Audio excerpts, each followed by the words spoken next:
Tito, lalaksan ko na po yung loob ko. At sasabihin ko na rin po yung totoo. May relasyon po kami ni Mary Joy. At yung pinagbubuntis po niya, ako na po ang aako. Mariel, pwede ba huwag mo akong biruin ng ganyan? Bukas na lang tayo mag-usap. Napapagod ako eh. Magpapahinga lang ako ha.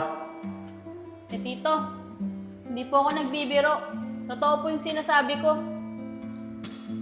Mariel, naririnig mo ba yung sinasabi mo? Hindi mo anak, yung pinagbubuntis ni Mary Joy. Kay Oscar yan. Kaya dapat, si Oscar ang managot niyan, hindi ikaw. Pero Tito, mahal na mahal ko po yung anak niyo eh. At lahat, gagawin ko para sa kanya. Tay, kinausap din po ako ni Mariel kanina tungkol sa bagay na yan. Ang sabi ko po, kayo ang kausapin tungkol dyan. Alam mo Mariel, pinapahanga mo ako. Kahit hindi ka tunay na lalaki, may sariling paninindigan ka. Pero sige, kung nagmamahalan kayo ng anak ko, pumapayag na ako. Pero sana naman, huwag mo siyang lokohin at huwag mo siyang sasaktan. Sige po, Tito. Maraming salamat po. At pinapangako ko po sa inyo na hindi ko lolokohin yung anak nyo at sasaktan. O sige Mariel, panghahawakan ko yung sinabi mo ha. At ikaw naman Mary Joy, kung anong ginagawang pagmamahal sa'yo ni Mariel, ganun din ang gagawin mo sa kanya ha. Opo, Tay. Maraming salamat po talaga. O sige, may iwan ko muna kayo at magpapahinga muna ako sa taas. Tay, kumain po muna kayo dyan. Nagluto po kami ni Mary Joy. O sige, mamaya na lang tiyan anak. Magpapahinga lang ako saglit. Sige po, Tay.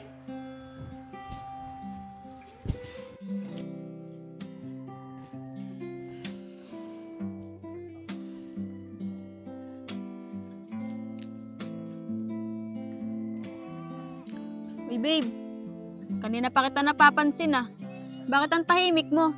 May problema ka ba? Babe, wala naman akong problema.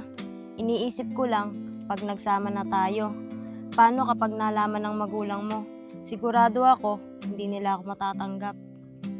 Babe, huwag ka mag-alala. Di naman kita pababayaan eh. At alam mo naman, di ba? Nasa ibang bansa yung mga magulang ko. Pati bira lang sila umuwi. Tsaka si tita lang naman yung kasamaan ko sa bahay eh. Kaya huwag ka na mag-isip. Makakasama lang yan kay baby. Eh babe, paano na lang pag nalaman ng ibang tao na magsasama na tayo? Tapos, magpapalaki ka ng hindi mo anak. Sigurado ako, pagtatawanan ka nila. Wala akong pake. Kahit pagtawanan pa nila ako. Wala naman akong ginagawa masama eh. Ang importante, nagampanan ko yung tanalikurang responsibilidad ni Oscar. Babe, maraming salamat talaga dahil hindi mo ako pinapabayaan. Huwag ka mag-alala. Lahat ng pagmamahal at kabutihan mong binibigay sa akin, susuklian ko yun ng maganda. At hindi ko sisirain yung tiwalang binigay mo sa akin. Oh, paano? Tara na. Tara.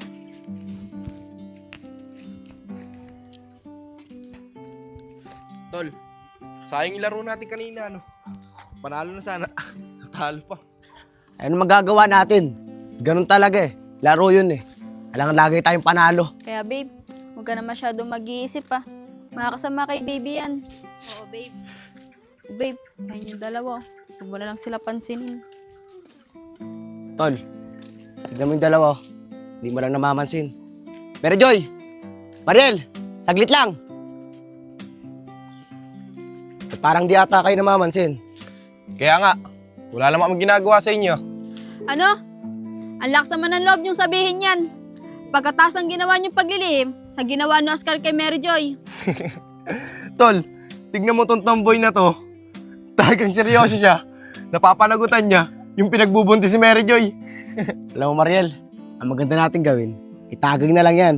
At sigurado ako, magigising ka sa katotohanan. Alam nyo ba, kayong dalawa, wala kayong magandang sasabihin. Manahimik na lang kayo. Babe, hayaan mo na sila. At kayong dalawa, kahit ganito akong tibo, mas lalaki pa ako kay Oscar. Dahil siya takot at iniwan niya yung responsibilidad niya kay Mary Joy. Babe, tara na nga. Wala ka na mapapala dyan sa dalawang yan.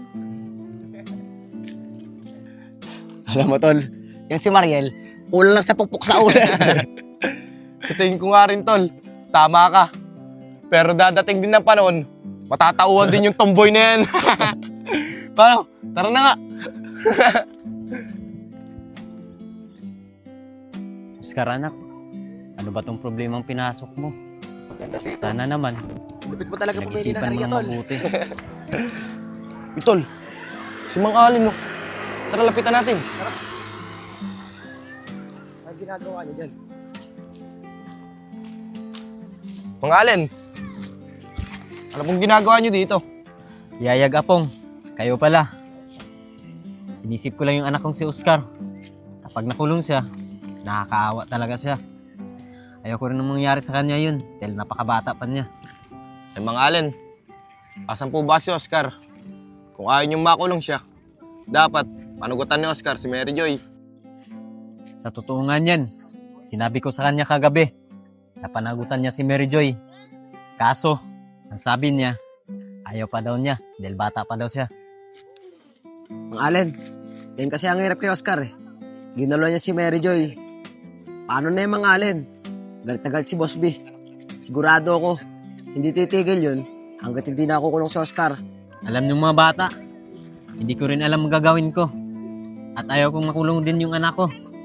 Pero pipilitin ko pa rin na panagutan ng anak ko si Mary Joy. Eh ayaw nga panagutan ni Oscar si Mary Joy, di ba? Pero Mang Allen, ang maganda mong gawin yan, pagtaguin mo na lang si Oscar at wag mo nang pabalikin dito sa lugar natin. Kaya nga po, Mang Alin, sa tingin ko, tama po yung sinasuggest niya pong. Napagtaguin niyo na lang yung anak niyo. Ano Mang Allen? Mauna na kami sa'yo ha. Pupunta pa kasi kami ni Yayag eh. Yag, tara na. Sige, mag-ingat kayo. Talo ba sa scatter? Talo.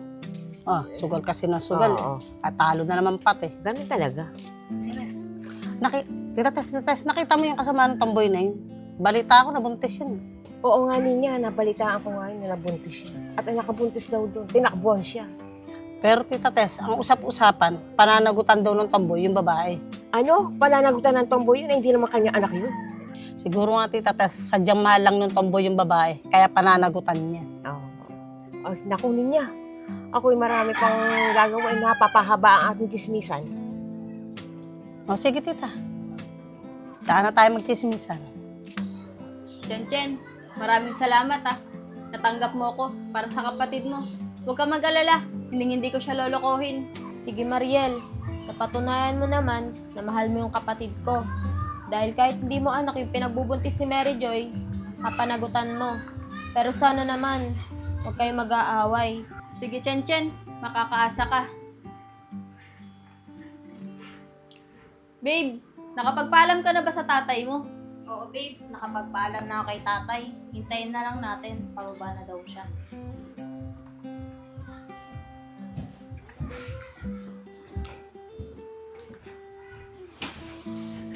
Oh, Mariel, magsasama kayo na maayos ang anak ko ha. Kung may problema man kayo, tumawag ka lang sa akin at mapag-uusapan naman ng maayos yun. Opo, tito. Maraming salamat po at pumayag kayo na magsama kami ng anak mo. Huwag po kayo mag-alala. Lahat po ng gastos ni Mary Joy sa panganganak niya, ako na pong bahala. Sige Mariel, maraming salamat sa iyo ha. Pero pag manganganak na si Mary Joy, huwag kang mag-alala. Tutulungan din kita para hindi naman nakakahiya sa'yo. O Mary Joy, yung bilin ko sa'yo huwag mong kalilimutan. Pag may problema ka, huwag kang mahiyang magsabi kay ate. Oo ate, hindi ko kakalimutan lahat ng bilin mo sa akin. Tsaka, tay, maraming salamat po talaga. Pasensya na po kayo. Hindi ko naman po ginusto mangyari sa akin to. Sige anak, wala na tayong magagawa. Nandyan na yan eh.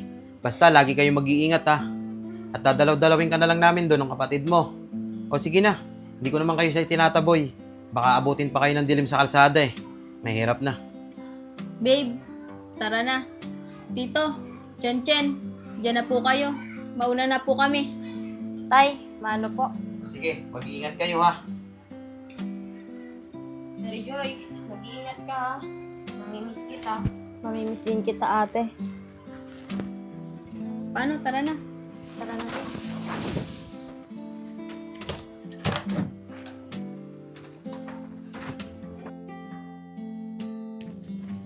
Babe, pag nasa amin ka na, huwag kang maihiya. Turing mo na rin parang sarili mong bahay yun. Tsaka, huwag kang magpapaka-stress. Baka mapapano pa si baby. Sige babe, maraming salamat talaga. Babe, pasok ka.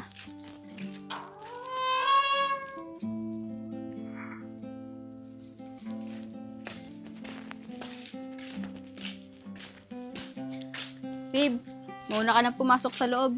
Nagluluto muna ako ng pagkain. Sige babe, pasok na ako.